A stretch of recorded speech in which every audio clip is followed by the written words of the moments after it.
DJ, ring him out, Sonic Tino.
Thank you so much.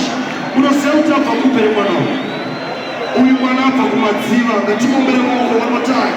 Thank you so much, baby girl. Ladies and gentlemen, let's congratulate the champion of tonight, the signature queen of tonight, TNG, Kazu, bring him up, my DJ, bring him up, Charles,